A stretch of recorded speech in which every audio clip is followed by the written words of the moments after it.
there, Riderflex Nation. Steve Urban here with more career advice and job interviewing tips for you. And as a quick reminder, if you enjoy our podcast, please remember to subscribe to our channel and like the episodes. And on today's podcast, do you believe people are inherently good? You know, if you listen to the news and the media these days, you would think we live in this hate-filled world where everybody's running around and killing each other all the time and taking from each other.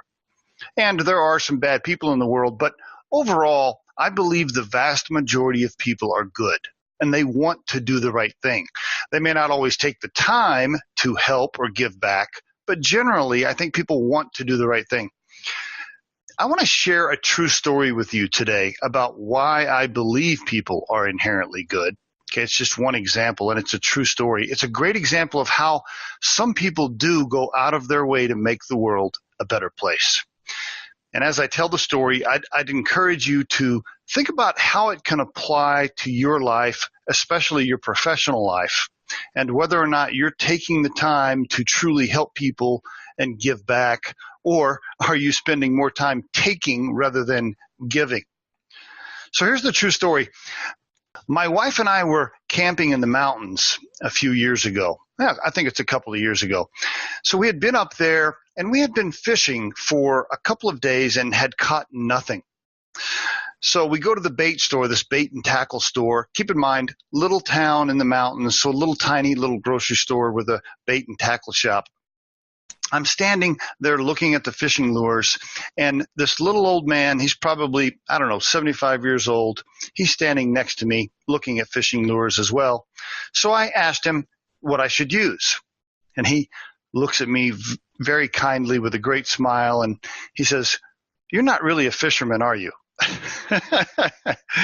And I looked at him and said, "Well, actually, you're right. I'm not." I was in a pretty good mood that day because we were on vacation. So he didn't upset me at all. And in fact, he was right. So I just smiled back and said, "You're right. I'm not a fisherman." To make a long story short, he spends 30 minutes with me explaining what each lure does and what I should be using. Okay. And then he walks up to the counter with me at the store and we check out together.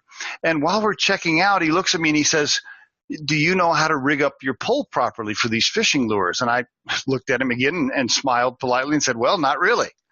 So he follows me out to my truck where my wife is waiting. Okay. My wife kind of looks at me funny as she sees this guy following me out to the truck. He comes out to the truck. He introduces himself to my wife.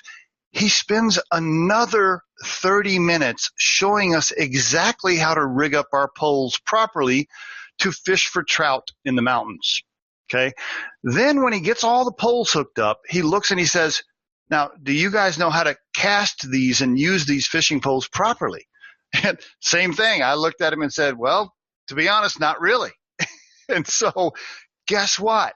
He walks across the street where there's a fishing hole there, not the one we had been at, but another fishing hole. He walks us across the street, and I'm not kidding you, spends another half hour showing us exactly what to do, how to cast, how to reel them in, etc. Of course, we catch a couple right away because he knows exactly what he's doing. Spends another half hour with us showing us what to do. Now, keep in mind, this old man, a complete stranger, didn't work in the store. He's just a customer, not scheduled, unannounced, spends an hour and a half showing my wife and I exactly what to do to fish for trout in the mountains. Let that sink in for a minute. Afterwards, Kim and I go back to where we were camping and where we had been fishing, and we catch like 8 to 10 trout within like 45 minutes. Okay, because now we know what we're doing.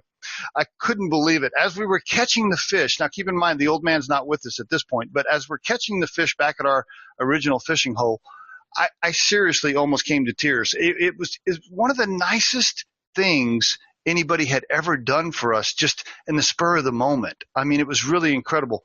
The world needs more people like Bob. Bob was his name. I'm not going to mention his last name on the podcast, but the world needs more people like Bob. And I can only hope that when I'm 75 years old, I'm taking the time to give back and be patient with people like that. I mean, it was such a blessing.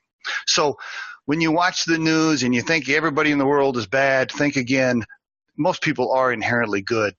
And honestly, deep down, I think people want to do the right thing. They just don't always take the time to do it. So I would encourage you, as you listen to this podcast, are you taking the time to give back and help people properly?